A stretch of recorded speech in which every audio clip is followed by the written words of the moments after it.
joined with Ian Dallas, creative director. Man, it's good to have you here. How are you feeling? I'm feeling great. So this is your first E3? Yes. Crazy? First E3 presenting. Presenting, right on. Yeah. You're so chill and calm, just Thank like you. your game. Yeah, it's a pretty chill game. So let's actually cut right to gameplay, because I just want to jump into it.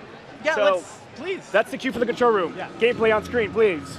So talk about the PlayStation logo. It's impressive.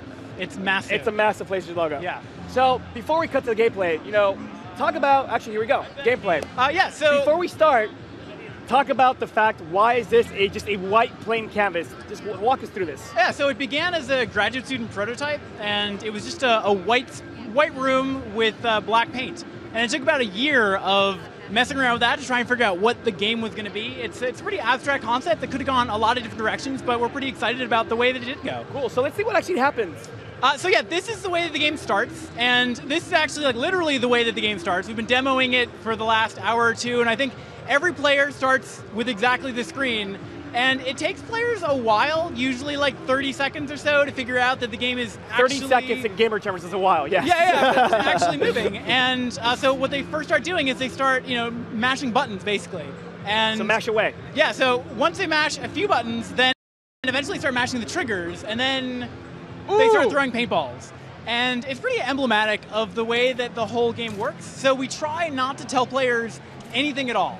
This is a game about exploration, and we really want players to feel like they're exploring the game as well as like the environment that they're in. And we start out with this very abstract kind of space, which is almost exactly what the game was 4 years ago. It's just a box.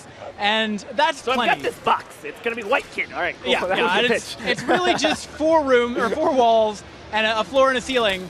And then eventually players, hopefully make their way out into the wider world around them. And we start to layer in things like, this bench here, and eventually you'll start seeing trees. And we want to go for this very minimalist feel that eventually starts to ramp up.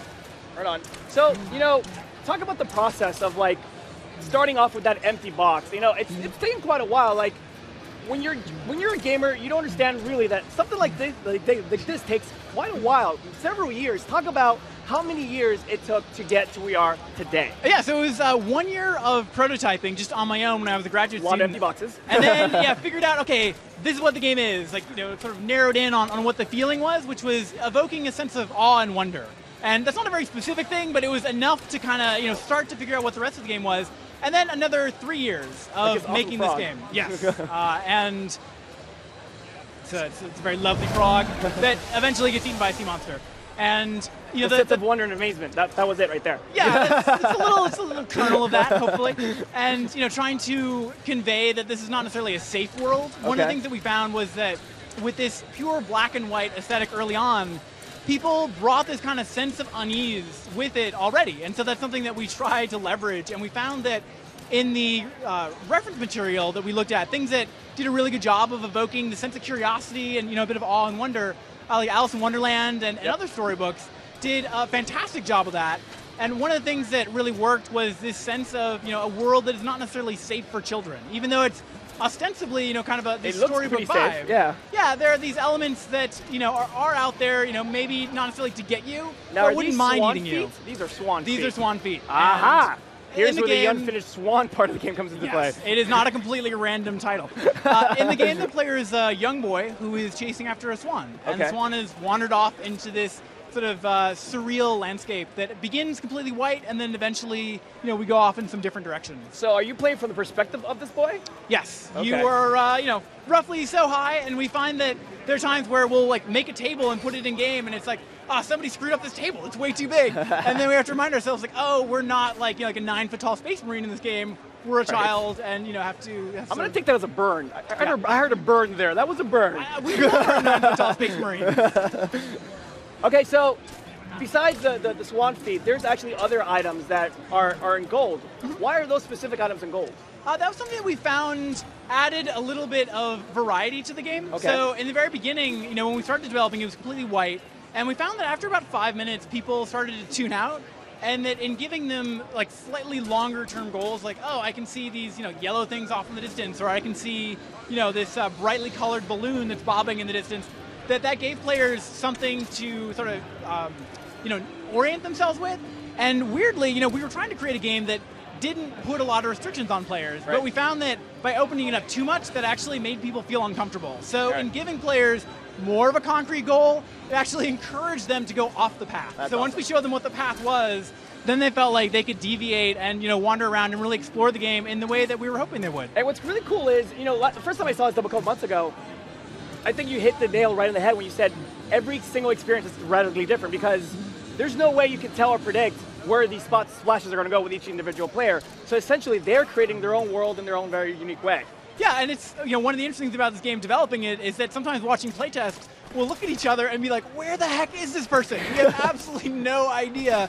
Often it's because they got somewhere they weren't supposed to, but it's like, even we, having lived with these worlds for 3 years now, are still surprised by them, with the black and white. Now, be honest, somewhere in Sony Santa Monica, there is a computer that actually has this all rendered out, and you can actually see where you're walking, correct? Oh, yeah, for sure. No, the artist is just not like blindly just creating things. Okay, good. Yeah, that was one of the just first taking care of you, man. Taking care of you. And every so often in development, that would break, and there'd be a lot of grumbling of like, oh, now we have to play like players. Because, when you're trying to get in and tweak models and things, it can be pretty difficult when it's all white. Now, what's really cool is people watching this demo, they're like, oh, he's just splashing black everywhere. But sometimes you actually have to splash behind an object to build out a silhouette. That's kind of tricky. How'd you figure that out? Like, how'd you sit there and change that perspective in your brain? Yeah, so I think a lot of the great stuff in the game just evolved out of playing around. Okay. So there are things that are very hard to visualize that when you get in there and you can actually, we basically build toys for ourselves and make these little worlds and then just flat around and figure out like what would be interesting to do in that space. And so our process has really been to just play it like almost as if we were players, which is helped by the fact that it's this, kind of abstract white space. You can make a world, and then I have no idea how to play it, if I've never seen it before, even if I've played, a game that was very similar for 3 years. Well, let's actually cue you up, because I know there's something new you want to show us today, right? So besides the splashing of color, I know you got a couple of seconds to load it up. Is there anything you want to talk about? PlayStation Move support, it's a kind of a big deal. Yeah, so the game between the DS3 and the PS Move. Sure, we support either the DualShock or the PlayStation Move, and it's totally up to players. And it's one of the things that we integrated early on, and it was interesting that there are things that we didn't necessarily design for the Move, but we found actually played differently, not necessarily better or worse. But the Move gives you a point on screen that you're aiming at, as opposed to having to move the whole camera around like you would with the DualShock. So yeah, it's neither better nor worse, but interestingly different.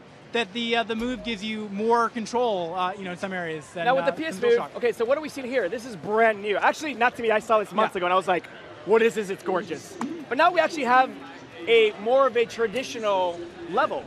Yeah. So we found that with the black and white painting, that it was something that was really intense for players. Right. And intense in a good way. We're hoping that we create a really memorable experience for people, but there's a threshold for players that after, about 15 minutes or so of a really intense experience, you want something that's a little bit more low-key.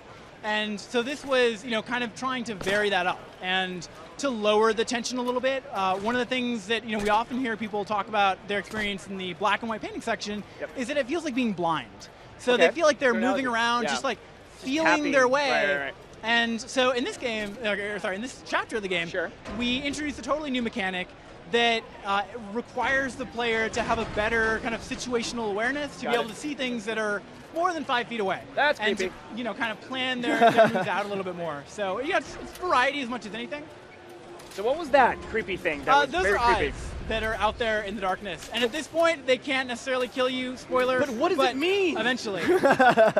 So there is actually enemies in this game. They're not enemies in the sense that there's no combat in the game per se, but there are definitely things that wouldn't mind eating you and have no trouble doing so. That small child looks delicious. I'd like to eat him. So now we're actually seeing some green. We're going to see some growth mechanics here. Talk about that. So Ben, our level designer who's playing the game, will, I assume, be able to get here and come on, Ben. Start using this. So you're getting a little bit of the flash forward. Usually it takes people a couple of minutes, which is one of the things that we really wanted players to discover on their own. And it's always a little bit frustrating. It's like being a parent, seeing a child stumble with things that your first impulse is like to make it really easy for people. So are you focus testing this? Like, how are you getting feedback? How Constantly. Are you... I think that's the only way to know for something like this if you're really succeeding, because we want it to be, I mean, not necessarily challenging, but we want players to have to actively explore the world. We don't want to have, you know, giant green arrows, no offense to the Crazy Taxi fans out there, that show them everything they have to do. We want people to feel like, you know, they're really discovering these things for themselves. And, you know, these vines that the players are growing are, you know, this mechanic that they're going to use throughout this chapter that is, you know, like a multifaceted tool that we'll see here that, you know, you can use to climb up this wall. And one of the most satisfying experiences is when people grow the vines and then first, you know, it's like a scientific method. Yeah, like, I wonder if I could, and then, you know, when they first try, that is really that's satisfying. Great game design. See, that's awesome, man. Congrats on that. When it works. That's awesome. So I got to ask, when did you realize you weren't crazy? Like, this idea is actually going to work? I mean, I think we're still crazy. I think we just have amazing answer. a lot of really terrible ideas that, you know, one of the good fortunes of being a player is that you don't have to see all the really terrible ideas. Right. So the life of a focus tester or a play tester who comes in is, you know, for better or worse, to see all of the really bad stuff and all the really confusing things. And, you know, these vines, it's really interesting how different, like originally, these vines were controlled by shooting the ball at the tip of the vine, which was kind of interesting on paper, but ended up being really frustrating and didn't give us, like, what we wanted players to feel in this game was a sense of freedom. So they could just, like a child, you know, throw paint everywhere or throw these water balls wherever they wanted. And so it required a bizarre amount of tuning. And at this point, I'm a little embarrassed to say, I don't even understand how these work anymore. I was just going to say, how do these vines work? They, yeah, I really honestly don't know. We went through a bunch of different versions of it.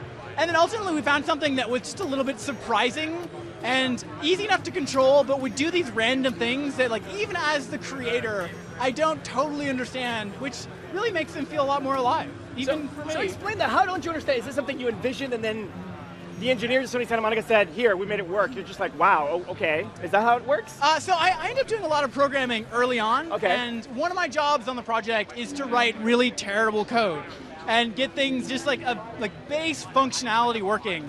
And then eventually, much smarter programmers come in and make it fast enough. Like, move. Yeah. But no, originally it was just this like little sandbox of a world that was really frustrating to control. And then eventually, like 6 months or so of work, it's a bizarre amount of time that it takes.